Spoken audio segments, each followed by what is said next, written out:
अजीजान मन आपको आपके भाई आदिल राजा का सलाम पहुंचे। आज 10 मई 2026 है।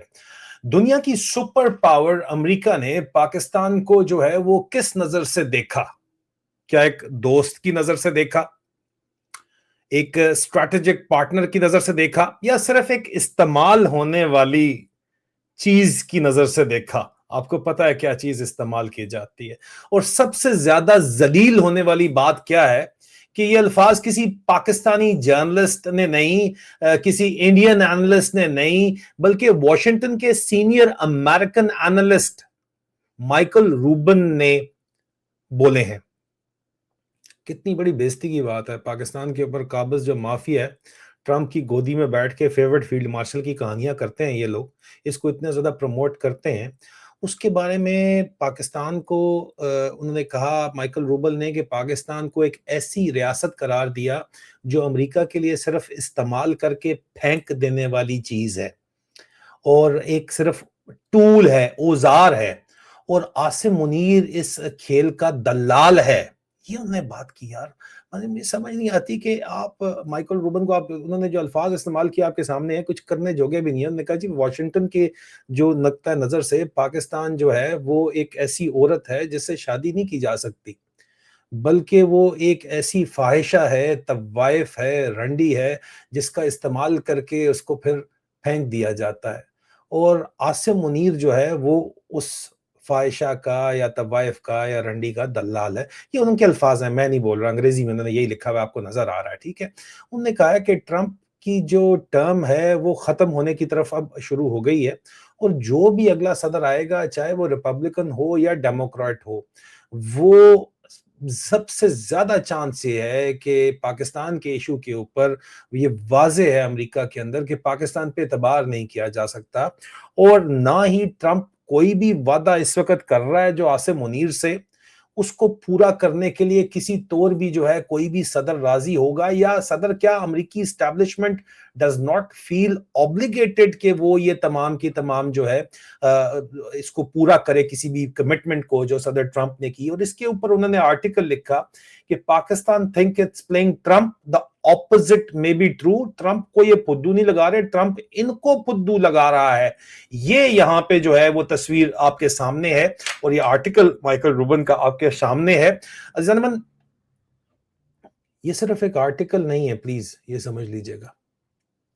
ये पाकिस्तान की इस्टेब्लिशमेंट को के मुंह के ऊपर, पाकिस्तान की फौज के मुंह के ऊपर, पाकिस्तान की फार्म संताली सरकार के मुंह के ऊपर एक जन्नाटेदार थप्पड़ है, किसी को कोई शक ना हो, ठीक है। पब्लिकली अवेलेबल है, देख लीजिएगा, तमाम एक्स प्रोफाइल के ऊपर मौजूद है। ये अल्फाज जो उन्होंने इस्तेमाल किए, ये पूरे मुल्क के लिए इस्तेमाल नहीं होने चाहिए थे, पूरे पाकिस्तान के लिए इस्तेमाल नहीं होने चाहिए थे। माइकल रूबन ने ये बहुत जो है वो मेरे ख्याल में ज्यादती की है। ये घटिया बातचीत है कि आप पूरे मुल्क के बारे में अल्फाज इस्तेमाल करें, लेकिन जब मुल्क को अगवा करके तवाइफों के कोठे की तरह इस्तेमाल किया जा रहा हो, हीरा मंडी बना दिया गया हो, तो फिर जाहिर बात है कि लोग इस तरह की बातें करते हैं और आपकी मजबूरी बन जाती है सुनना। लेकिन दिल तो दुखता है, तब जाहिर बात है कि आपके मुल्क के बारे में इस तरह की बातचीत की जा रही है।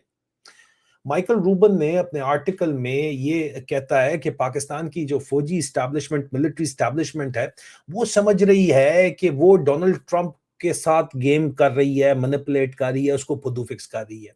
लेकिन असल में अमेरिका पाकिस्तान को फिर से, जोर फिर से के ऊपर है, फिर से इस्तेमाल कर रहा है।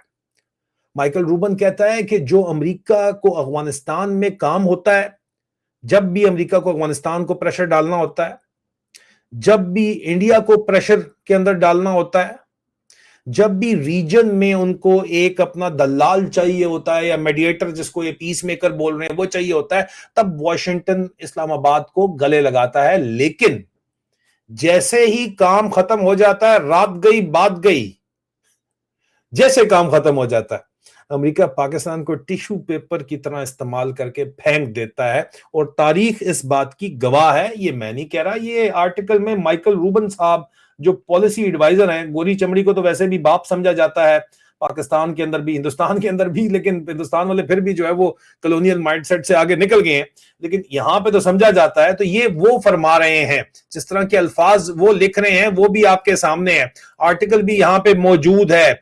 आपको शर्म तो बहरहाल जीएचक्यू के अंदर, शर्म तो वो कहते हैं फौज के अंदर कहते हैं जिसने की शर्म उसके फूटे करम, शर्म नहीं करनी बिल्कुल है, बेशर्मी की हद पार कर जो जर्नैल बनना है, बस बॉस की बात माननी है। इसी वजह से इस वक्त पूरे मुल्क का ये हाल हो रहा है। आप देखो हिस्टोरिकल पर्सपेक्टिव के ऊपर आप अगर आओ, 1950s के अंदर अमेरिका ने पाकिस्तान को कोल्ड वॉर के अंदर इस्तेमाल किया। 1980s में सोवियत यूनियन के खिलाफ जहाद के लिए पाकिस्तान को यूज किया गया, अफगानिस्तान को भी यूज किया गया, और उसका फायदा जो है वो सिर्फ ज़िया-उल-हक के दौर का जर्नैलों को हुआ। पाकिस्तान को तो क्लाशनकोफ कल्चर, हेरवन कल्चर ही मिला ना, जर्नैलों को उसका फायदा हुआ। उनके बच्चे आज दिन तक वही डॉलर बेच के खा रहे हैं। ठीक है, 2001 के अंदर वॉर ऑन टेरर के ऊपर भी पाकिस्तान को एक दफा फिर इस्तेमाल किया गया, अपने ही पाकिस्तानियों के खिलाफ उनको इस्तेमाल किया गया। लेकिन हर दफा क्या हुआ, पाकिस्तान के ऊपर सैंक्शंस लगी, पाकिस्तान को ये कहते हैं जी धोखा दिया गया, और पाकिस्तान को इंटरनेशनल आइसोलेशन मिली उसके बाद, और जलील करके साइड के ऊपर फेंक दिया गया। और सबसे बड़ी जो ट्रेजेडी है वो ये है कि पाकिस्तानी अवाम को हर दफा स्ट्रैटेजिक विक्ट्री का लॉलीपॉप दिया जाता है, जो इस तरफा मुनीर मिस्त्री को पीस मेकर सामने बना के लॉलीपॉप दिया जा रहा है, और पाकिस्तान के बड़े पढ़े लिखे लोग वो भी दलाली कर रहे हैं इस मुनीर मिस्त्री की, और आर्मी चीफ इसको बनाया हुआ है यजीद वक्त को। और जनाब कह रहे हैं कि स्ट्रैटेजिक पीस मेकर बड़ी इज्जत बन गई आपकी मुल्क के अंदर। क्या इज्जत मिली है भाई? ये हकीकत है जो अमेरिकन एनालिस्ट यहाँ पे लिख रहे हैं और छाप रहे हैं। ये अल्फाज पढ़ो उन्होंने क्या अल्फाज इस्तेमाल किए हैं, तवाइफ और दलाल के अल्फाज। तवाइफ पाकिस्तान को बोल रहे हैं और दलाल आसिफ मुनीर को बोल रहे हैं। दुख नहीं होता, मुनीरे पे तो नहीं होता, वो तो है ही है, लेकिन हमारे मुल्क का नाम बदनाम कर रहे हैं यार। ये पूरा मुल्क, ये असल में मुल्क के लिए नहीं है, ये पाकिस्तान मुल्क पे काबिज जो माफिया है, एलीट कैप्चर है, उनको वो कह रहे हैं कि इनको इस्तेमाल करके फेंकते हैं। और ये भी अपने चक्कर के अंदर है कि अपना बस इसमें से जो चूस सकते हो चूसो और निकालो। पहले ये दुबई लेके जाते थे, आज के दिन का पहला वीलॉग देख लें, दुबई वालों ने तो इनका जो है ना वो दाना पानी बंद कर दिया है, और इनके खिलाफ अभी काम शुरू हुआ है। बाकी दुनिया में भी इनके खिलाफ जो है वो काम शुरू होगा। वापस आर्टिकल के ऊपर आए, माइकल रूबन कहता है कि पाकिस्तान की एस्टैब्लिशमेंट को लगता है कि वो ट्रंप से मिलिट्री टेक्नोलॉजी ले लेंगे। ये लग रहा है उनको, लगता है उनको ये है। कश्मीर के अंदर वो जो है वो ट्रंप को कहेंगे कि आप सालस बन जाएं, आके मसला हल करा दें, और इंडिया को वो डिप्लोमेटिकली आइसोलेट कर देंगे, उनको ये लगता है। ये माइकल रूबन लिखता है अपने आर्टिकल में। लेकिन वॉशिंगटन में रियलिटी ग्राउंड के ऊपर वॉशिंगटन से बैठ के माइकल रूबन बता रहा है कि भाई वहां सिस्टम कुछ और है। पाकिस्तान के पेरोल के ऊपर जो कुछ मसली बैठे हुए हैं, माजरत चाहता हूँ, कुछ लोग बैठे हुए हैं जिनको पाकिस्तानी शायद समझते हैं कि जी वो बहुत बड़े एनालिस्ट हैं, वो किसी के स्ट्रेटेजिक इंस्टीट्यूट में बैठे हुए हैं। लेकिन जो असल लोग जिनको पल्स वॉशिंगटन डीसी की पता है, वो क्या कह रहे हैं इसके ऊपर, Michael Rubin is very clear in the article. Aziz, वो कहता है कि जनाब वॉशिंगटन में रियलिटी ये है कि अमेरिका पाकिस्तान को कभी भी इक्वल पार्टनर, बराबरी की सतह के ऊपर ना समझता है ना देखता है।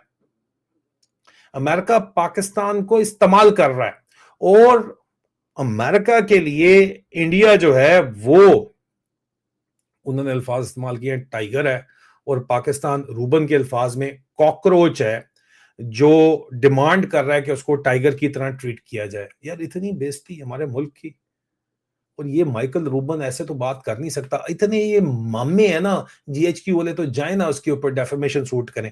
मेरे ऊपर तो आ गए थे आईएसआई का सेक्टर कमांडर की जानब से डेफेमेशन सूट करने के लिए। जाए ना माइकल रूबन के ऊपर करें ना। वो दलाल बोल रहा है तुम्हारे चीफ को, दल्ला बोल रहा है, दल्ला कहता है, दल्ला ये अंग्रेजी में आप देख लो ना, इसका उर्दू क्या होती है, जो लफ्ज इन्होंने लिखे हुए, मैं तो अभी यहाँ पे बोलूं नहीं बोलता, मैं बोलना चाहिए वैसे, पढ़ लें, आप खुद ही पढ़ लें जो अल्फाज इस्तेमाल किए गए हैं। आप बताएं वो तुम्हारे मुल्क को तवाइफ बोल रहा है, वो तो चलो होगा दल्ला, सही कहता होगा, अगर कहता है तो मान लेते हैं। और मुल्क को क्यों यार के जो है वो तवाइफ बोल रहा है, रंडी बोल रहा है, कि ये कोई तरीका है? लेकिन इस हालत में लाए हैं ये, उनके कदमों में गिरे हैं तो उनकी जुर्रत हुई है ऐसी बात करने की। आप मुझे खुद बताएं ना देखें, वो कहते हैं जी वो इंडिया टाइगर है और ये कॉकरोच टाइगर बनने की कोशिश कर रहा है। भाई मुल्क की क्यों बात कर रहे हो तुम? कॉकरोच अगर बोलना है तो मुनीर मिस्त्री को बोलो, वो होगा।